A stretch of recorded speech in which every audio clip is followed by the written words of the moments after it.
Yeah, I'm here, Bernie. Hey, Coach. Thanks for your time, first of all. Obviously, a lot to talk about with the game. One of the storylines is so many guys from Indiana high schools who played against each other, who know each other. You saw them, you scouted them. What do you think this group has kind of done impacting your team and impacting Indiana? Well, I'm thrilled with the what we've done in the state. We've made it a priority to recruit this state. Always have felt good about the players in this state. I believe we both have 5 Indiana kids on our roster, both IU and us. Certainly, we have Indiana guys playing key roles. But they all know each other. They all know each other. They all play against each other, which makes for Saturday to be very interesting. And just real quick to follow up on that, if I could, is your thoughts on what Demetrius has done in his development and what he's doing for your team this season? Well, I'm really proud of how far he's come from a rough freshman year to a key guy on a championship team to the leader, the voice, and the quarterback of this team. It's been kind of a steady progression of improvement, but he certainly is the voice. And his play right now on both ends of the floor ignites us. He pressures the ball for us defensively. We'd ask him to do it for we ask him to do it 35 minutes a game for the most part. And then he's mixing and balancing scoring and getting his teammates involved. I think he's doing it really well here as he's early in this role. Mike, are you back on the line at all? Do you have a question? Okay, Nate, do you have a question? Yep. Alex, do you have anything? Yes. Mike, thanks for your time. Appreciate it. Yep. Curious, obviously the Indiana team that you played 2 years ago in this event looks a lot different than the one you're going to play on Saturday, particularly offensively. What challenges, I guess, as you look at them on film, do they present? And also, both of these teams, I think, rank in the top 4 in the country in offensive efficiency, not as good defensively. I guess the challenges of trying to defend Indiana. Well, I think when you look at their numbers, and I think I've seen a lot of pretty good offensive numbers with my program over the years, but when you look and you see 53% field goal percentage, 43 from the three-point line, that is really powerful. I don't know if I've ever seen that with a team, any stats of a team, whether it's 7 games into a season or 20 games into a season. So we know how explosive they are and how fast they play. And they really spread you out with a lot of different guys. There's no question we're going to have to be efficient offensively. I think it's going to be a fun game to watch because both teams can score it. They share the ball. They know how to play. They have skilled guys.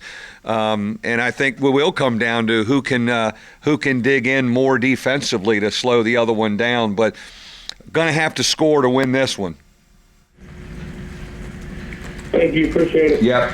Does anyone on the line have any follow-up questions before we take questions from those who are here? When you look at your defense, your man defense, where are some of the improvements you want to see from what you didn't see on Sunday? Yeah, I think I think our big area is, can you stay in front of your guy better? Can we do a better job guarding our guy? I think in our 2 losses that really hurt us, staying in front of people, and it's given us problems at times at Illinois. We changed our defense in the second half, and that helped us, and even in the last 2 games, and Indiana comes at you with a bunch of guys that can really go off the dribble. So being able to guard your guy, ball screen defense when the floor is spread, it really puts a lot of pressure on your help. The 3 guys that are not involved in the ball screen situation. And then I think, you got to change defenses too and give them different looks. They get into such a rhythm and they love to play so fast. You said the other day, sometimes the guys say we want to stay in man. We don't want to go zone. What do you see? Do you see it once? Do you see it twice? Or what you don't see and say, all right, I haven't seen you guys do this and this. Let's switch to zone. Yeah, and a lot of sometimes we're not getting it done in man, and sometimes it's I just want to see them play against something different. I just want to change it. I'll say this. I think our guys, because they've seen, our zone get better and they've seen it be successful, they're more believers in it at this time of year than maybe some of my other groups. And we got to keep coming back and working on it, but also me selling them that it is good for us over the course of time. And zone's not something you go to get a stop one or two times. I think when do you ride it for a while? You got to ride it and see how the other team reacts, and they get into a different rhythm offensively. Again, Indiana has a really fast offensive rhythm they like to get into, and we're going to have to change just so it's not the same for them all the time. You look at these 4 teams, these 4 schools the last 5 years. No school has more overall wins. No school has more conference wins than you guys. How much of that is a point of pride within the state to say, everyone talks about Indiana for Indiana, everybody talks about Butler for what they've done, but don't forget about Notre Dame and what we've done. Well, it's funny. I mean, we're very proud of. I mean, you look at our track record, and I'd say I'm the old coach in the state. All these jobs have changed and come and gone, and I'm the guy that's been here the longest. But I think we're 4-0 against that field in the last 4 games. I'll count Butler from the NCAA tournament. We're 4-0 against the Big Ten. I mean, we're on a 4-game win streak against the Big Ten, and after the first year losing to Indiana, we're on a nice roll down there. So. I mean, I think it's helped our recruiting in the state. There's no question. It is a great event for in-state recruiting, and it's really helped us. But I think we're really proud of where our program is, and sometimes I think it gets lost in the works. And I think we've won 3 or 4 against Indiana, where we're 22-48 overall. So when you go 3-1 over your last 4, went over the whole series, we'd probably take. It's a little bit like going 4-1 against Duke and Carolina when you were like 4-45. So those are kind of good numbers. One of Coach Green's criticisms over the last couple of years has been his ability to handle a zone. And you mentioned, just how much of maybe will you give them that look just to maybe test it? Or we get to it. We get to it throughout a game. I mean, it's a nice change of defense. We play multiple defenses, and we play a little bit of 3-quarter zone pressure, and they'll be prepared for all of it. They've seen us play, and we've seen them play. I think they're just really skilled. They have a lot of shooters that can spread you out. That worries you when you play in zone. Are you going to give up too many looks? But we're going to have to go back and forth and find the right rhythm. Obviously, most of the state is just enamored with IU basketball. How do you kind of? They should be enamored with us, quite frankly.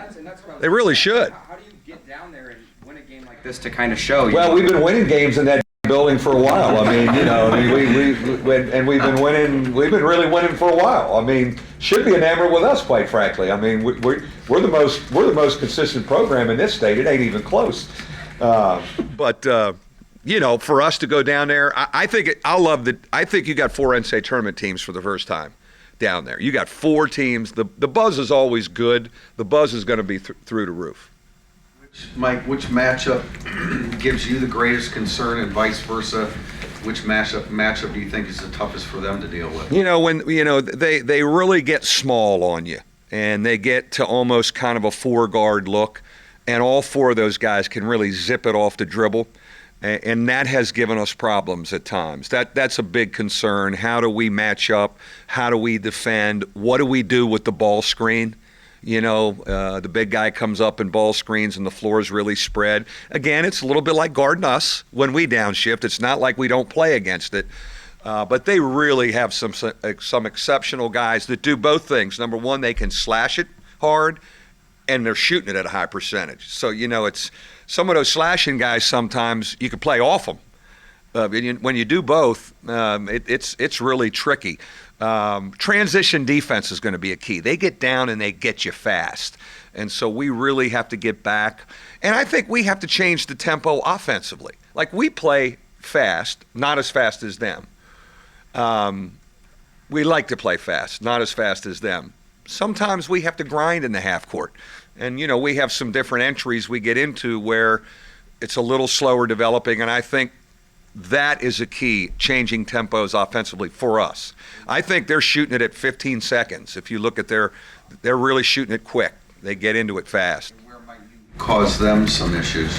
Well, offensively for us, well, I would hope our front line can do some work on the backboard. I would hope we could get to the backboard and really get some second shots and offensive rebounds.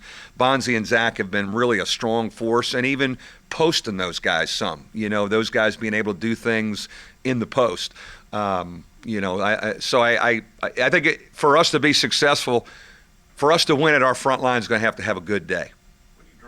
From transition defense, can some of it be taken from, you mentioned North Carolina, they get up and down, especially last year, super fast. Is that something you can kind of show these guys? Can you work on it in practice? Yeah. It's funny. We have what we call the Yukon transition drill that we started back in the old Big East days where, we go 5-on-0 offense, and then when the white shirts score, the blue shirts are kind of set up around the court and already kind of down the court. Coach gives them the ball, and they come running back down our throats, and so we've done. Even I always feel transition defense is a weakness early in the season for every team. So we kind of we try and concentrate on it more in practice, and we do some basic breakdown stuff with it. But that's one drill that's lived in infamy in the program, and you're right. I mean, these guys are coming back down on you really fast. When you watch tape of Indiana, do you focus a little more maybe on the Wake Forest and Duke tape, teams you're more familiar with when you're watching? Watched a little bit of Duke. I actually watched their last game. McNeese. Yeah, I watched McNeese live. I want to watch some more of that when I get out of here. Maybe watch a little bit of Wake. But I remember I watched the Wake game live too. We weren't playing that afternoon or evening, or I was free, so I watched that. And you know what? You don't have to watch as much tape of Indiana. They know us, we know them. We've seen a lot of each other. We read about each other in this state. So I don't know if you need to watch as much tape. You've played Illinois, Iowa, Monmouth, some tough teams already, but do you look at this as kind of a measuring stick to see where you guys are at this point? Well, I look at it. I kind of look at it as you have 2 Big Ten wins right now away from your building. If you could make it 3, and have that on your resume before you start league play, that would be one heck of a feather in our cap. And then certainly anytime you can beat the state school, given where we're nestled and who we are, it's good for our program. There's no question. We know it's going to be a road game atmosphere. This is not a neutral site. How much does Demetrius maybe take pride in a game like this where, him and Yogi are in-state kids, both were number 11, both are kind of the scoring type guard? That matchup is probably worth the price of admission. These are, are there 2 guards playing better than these guys in the country right now? I don't think so. And they're Indiana kids, and they know each other, and they've competed against each other. I think that's really interesting, as it is for Blackman and their other guys, and Beecham and Torres and, our guys as well. I think that gives it a real intrigue how these guys have all grown up playing on the same AAU teams, playing against each other, playing in state championship and playoff games together. It adds to the intrigue, and I think it's really energizes the fan bases to come and to watch this thing. Speaking of Torres, how's he doing now? Some games we're seeing more of him, some less, but health-wise, he's healthy. He's good. One thing about him, he's been great. I mean, is it 5 minutes? Is it 7 minutes? Could it be 10 minutes?